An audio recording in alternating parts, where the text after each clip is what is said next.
be careful. The most important thing in raising our kids is not following our opinions or other opinions. One of the qualities you have to look in the man, that he will look after you.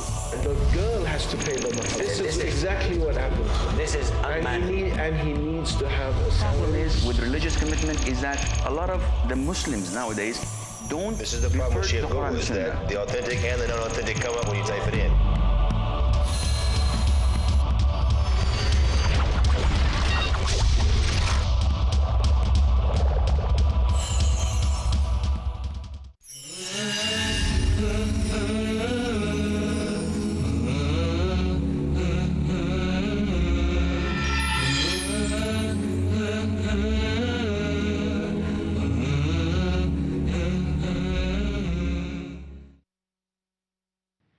Assalamu alaikum wa rahmatullahi wa barakatuh.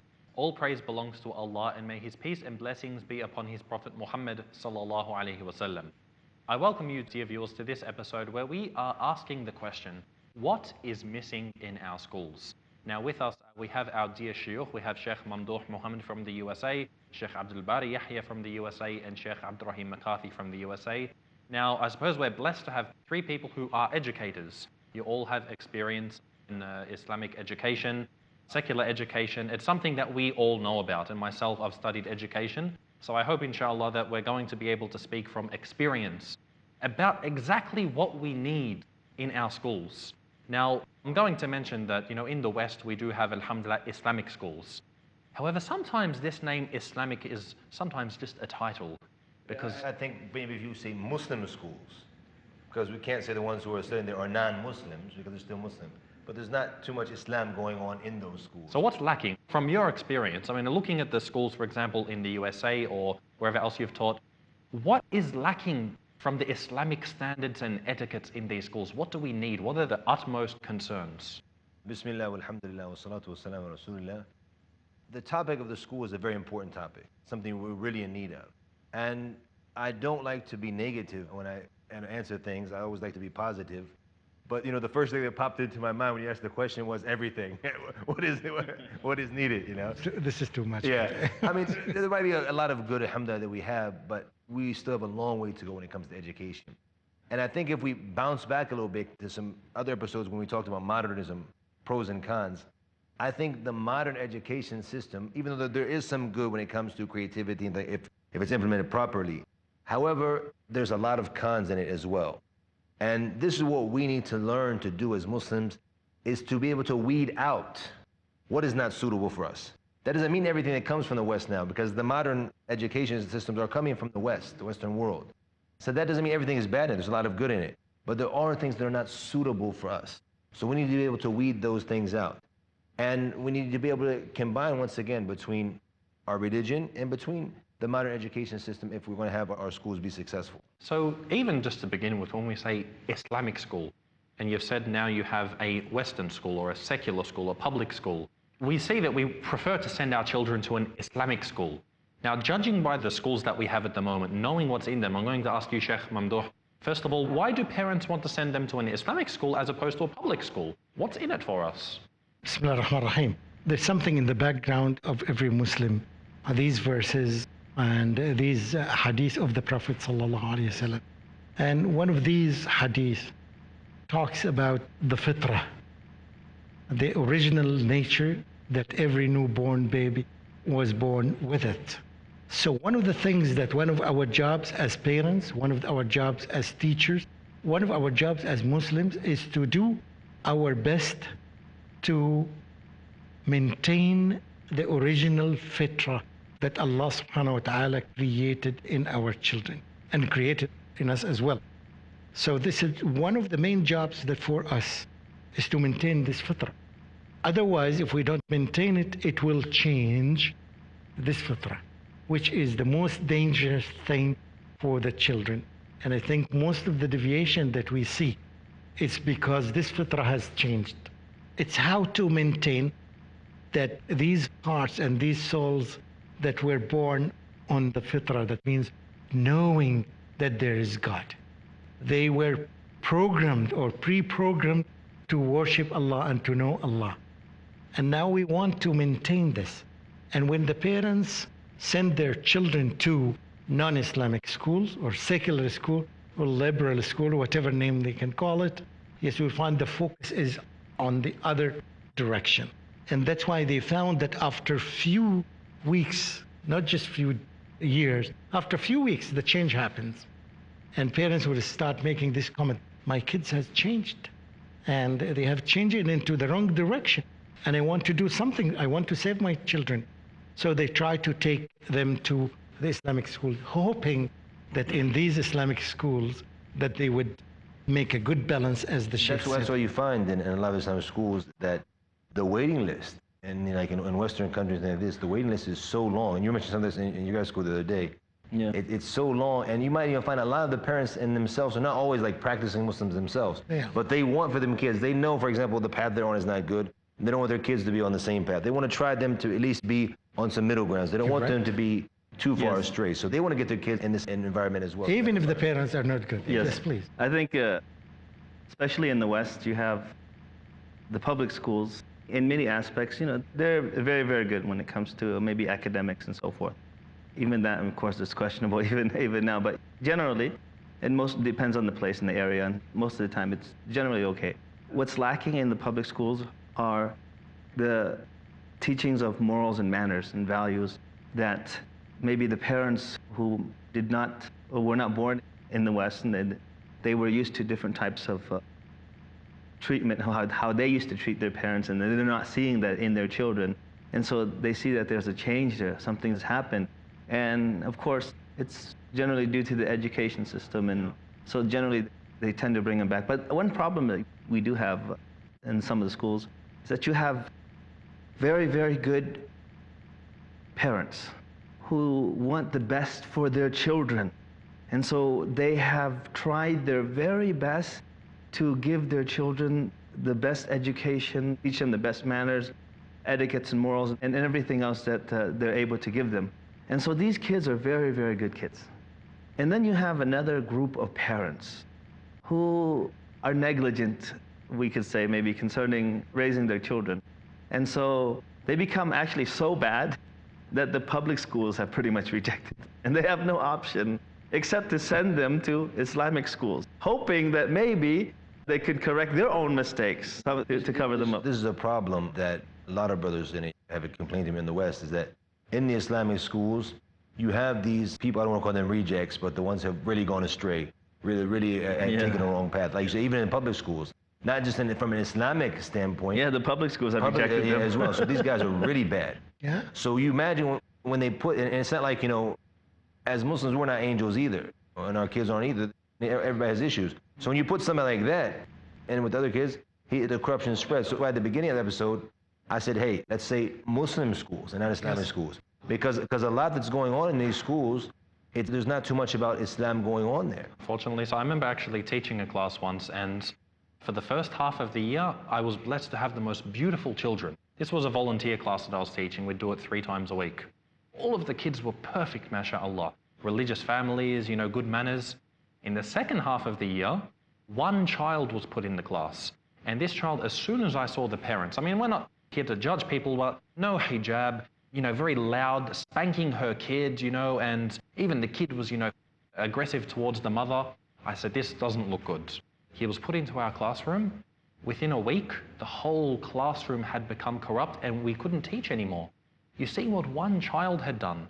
And of course, that child was young. He was 7 years old, but he had already adopted what the parents had done. And the mother actually said, the reason why I'm sending here is because I failed. I want you to fix him.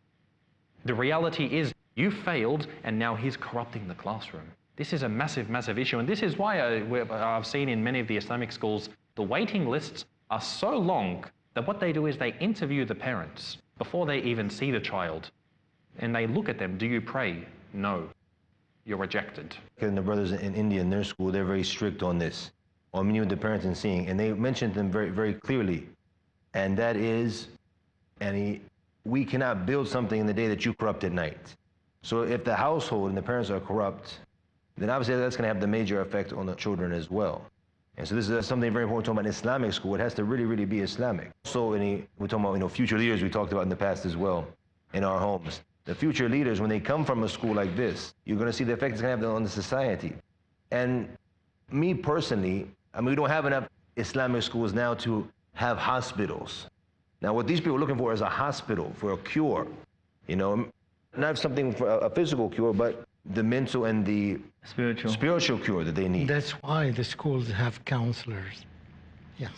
I think another thing is, another problem that we have is, you know, you mentioned about the parents or the children who are really, really bad, and their parents really need to send their children somewhere where they could be taught, and maybe we can correct the situation.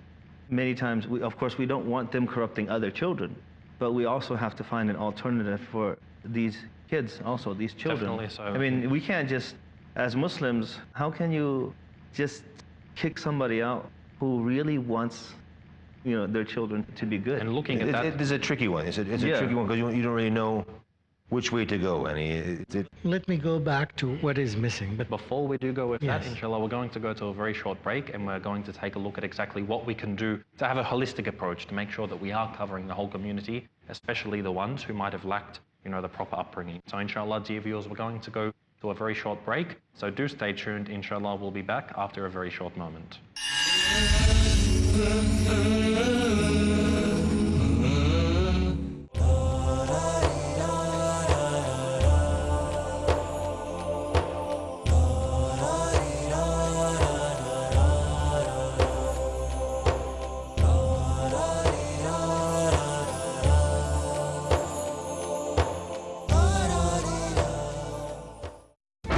Arguments about financial crisis the world over versus financial stability solutions. You have $1, you're allowed to work in the financial markets maybe with 10.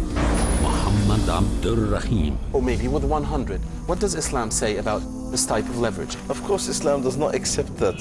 Sheikh Shadi Al-Sulaiman. Because you are dealing with something, first of all, you don't own it. And secondly, you don't know what you're buying and you're selling. It's unclear. Compound interest, debt burden, financial meltdown. The rich became more rich and the poor became very poor. This is the outcome of capitalism. Beckon Islamic finance solutions to prevent economic meltdowns. But Islam cares about both. And Islam does not stop someone from becoming rich. But at the same time, Islam doesn't want people to be poor. The Islamic finance is based on the Quran and the Sunnah. To grasp the scope, latest development and success in financial management, watch Islamic Finance tomorrow at 3:30 p.m. and repeat telecast at 1 a.m. Saudi Arabia on Peace TV.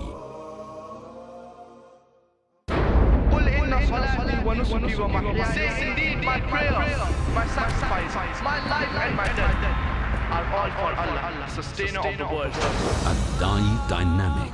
I challenge any human being to point out a single fundamental of Islam In youthful quest. which is against humanity as a whole. Iconic, inspiring, encouraging. Don't judge Islam based on the following.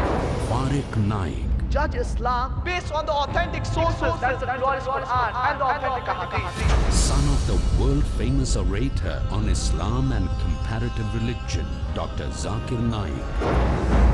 Allah subhanahu wa ta'ala is giving us an opportunity to do a prophet job and to earn a prophet reward. A star above par in Teens Star tomorrow at 6:30 p.m. and repeat telecast at 9:30 a.m. Saudi Arabia on Peace TV. Most countries of the world ban bullying. They fight it in their schools and universities. A lot of us are being bullied differently every single day. Some come up to us and say, do this, while others say, don't you dare. Some say this is halal, while others say, nope, this is haram. Are you confused?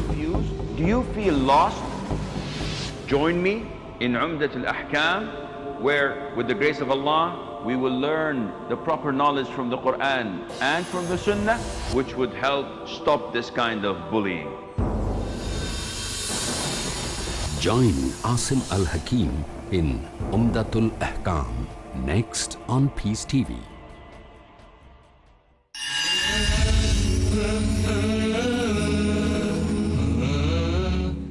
Assalamu alaikum wa rahmatullahi wa barakatuh. Welcome back, dear viewers. We are here with our dear Sheikh discussing the topic, what is missing in our Islamic schools?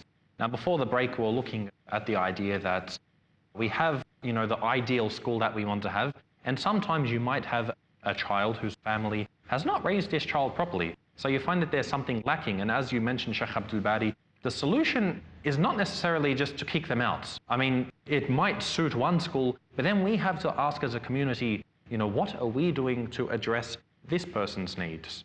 I think you were mentioning something, Sheikh Mamdouh, continuing on from this. Now we are talking about not just the child as a student, but now we're talking about the whole family. And that's why I like the example that you mentioned, that they used to interview the parents themselves. In addition to interviewing the parents themselves, we need to involve them in the student's life. We need to get some commitment when we accept this child that the parents would be involved in a certain degree.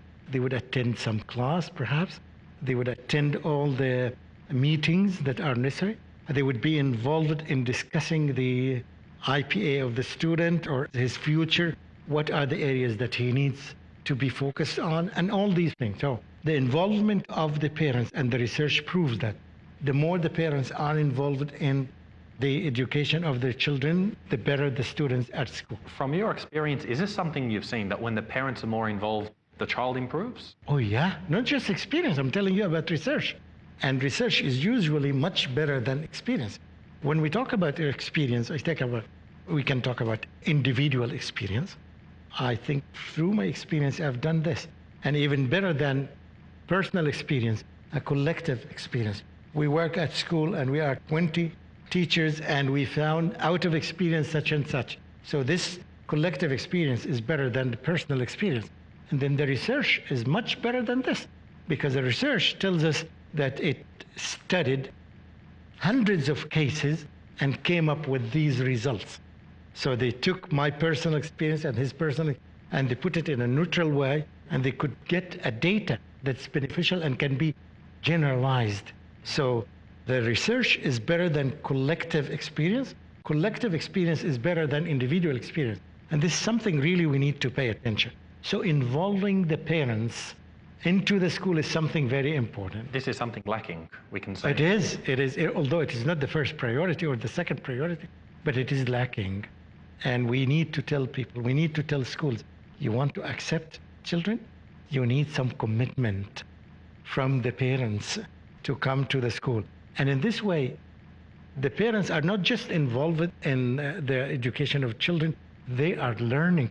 They are learning different ways from the teachers who teach their children. And that's why there are some schools you find that this classroom, and there's another sub-classroom behind it with some windows where they can observe their kids, how they are doing in the class, how they are much talking, or they can identify some of the problems by observing their children. So it's a practical thing that's done in some schools. But anyway, end of my talk here about this particular issue is that we want parents to be involved. We want parents to be involved even in evaluating the teachers. Parents should have a say in that, because yes, and we need the teachers also to be trained how to accept some guests on daily basis in their classrooms, because yes, they need to improve themselves. They need to get the opinion of others so they can evaluate. Also, we need the opinion of the parents in the curriculum, because in many countries, when the children are put into a school, there are some curriculum, whether it's positive or negative, but anyway, at least from an Islamic perspective, they would have a say. Here, you did not cover this, or you covered them incorrectly, and this part of it would hurt the feeling of our children because they are Muslims. So in this way, the teacher can make some modification to, so their involvement is not just at home when they study or help their children study, but in the school itself. So now when you see this, you are part of the problem. Parents are part of the problem, because and part of the solution. And part of the solution. Exactly. We want them to be part of the solution. Definitely so. No, I think it only helps with the involvement of the parents. If the parents all are involved in, just consultation with the teachers and also the administrators, it's only going to help, because the parents will also help to see the performances of the teacher, just like you mentioned. And one of the biggest problems that we do have in the schools, in Islamic schools, is our teachers they might be in an Islamic school, but they're not really practicing Muslims sometimes. And so this gives the child, who's learning maybe math, and then the Islamic school teacher comes and the teacher's teaching the child to do certain things, to apply this sunnah and so forth. But then maybe the homeroom teacher is not even applying that which the teacher is teaching, and so you get this contradiction in the child's mind, and it's what's going on. I've actually seen some schools with non-Muslim teachers. Non-Muslim teachers that actually tell the children, you shouldn't be praying. Now, if you were in this situation, if you knew, for example, Sheikh Abdur Raheem, if you knew your child was in a school where there were non-Muslim teachers who were actively telling the children, don't pray, don't do this, what would you do? I mean, a lot of parents think that they're powerless, that they've got nobody to speak to. What are their options? Speaking of the parents, the problem and the cure, as we said, or the problem and the solution, that, subhanAllah, a lot of times, I received a phone call just last week from a sister who is an Islamic studies teacher in a school, and it has a lot of Muslims, a lot of non-Muslims, but it's obviously not Islamic. And the school wants to improve its Islamic studies department because it wants to get a better rating from the government in the school. But she was telling me one of the problems that she faces is that a lot of the parents themselves come and request that their kids don't even study Islamic studies. They say because this is wasting their time. And this is Muslim parents. They're from a Muslim background anyways. SubhanAllah. So now they're saying that it's wasting their time, and we want them to concentrate, because for example, it's a British curriculum school, we want them to get higher grades on their IGCSE exams in grade 11. So they need to focus. They're saying now from grade 7, they're coming and complaining that we don't want Islamic studies for them. They'll learn when they get older, Okay, perhaps we're not focusing on this, but we would say that if the school has very clear vision and mission, and this vision and mission is explained to the parents. Yes, definitely.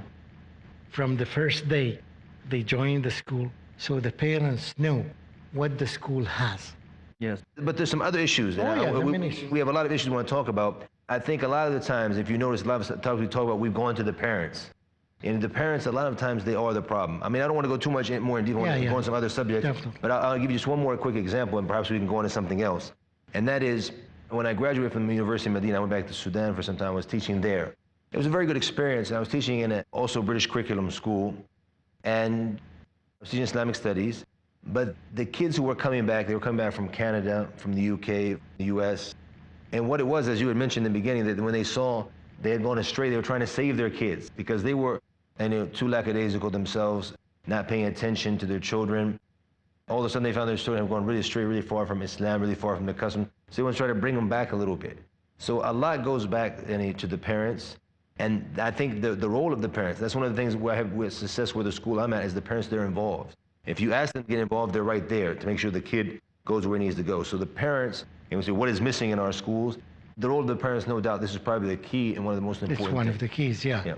Sometimes you have some schools, though, the administrators, they don't involve the parents. And so this is something that has to be also corrected. The important point with this, because as Sheikh Abdur Raheem was saying, that you find some schools who are motivated and they say, this is our goal. Then you have some, like you've said, who shut the parents out. They might not be giving the best education. I guess what a lot of parents sometimes don't realize, there's a very good documentary that was made in the US, I think it was called Waiting for Superman.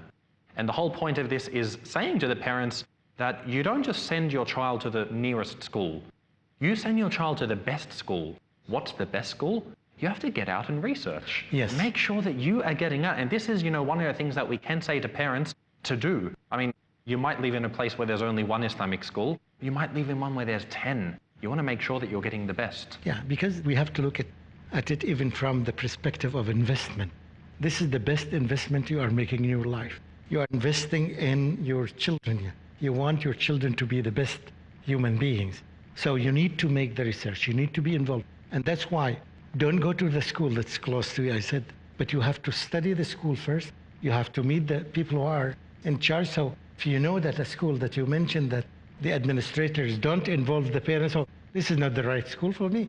I want a school that I have a say and my child have a say. So we need to educate parents about this and be very, pay attention to this, particularly the parents who are capable of doing this. On the other extreme, where the parents are always trying to get involved in everything. I was going to say this was a problem also. The school has the guidelines, and all the parents should see these guidelines. And when they enroll their students in this school, they agreed on this. So they know exactly their role, where they are involved, where they are not involved, when they are involved. So they know all these details, and this would make life easier. Yes, yes. Yes, there are some schools, for example, in the USA, Islamic schools or Muslim schools, I like this term, that has a lot of Muslims, but it doesn't necessarily follow Islam. You would find very, very bad practices from the parents. Most of these schools live on fundraising. And you would find to a degree that a parent would come and would say that if the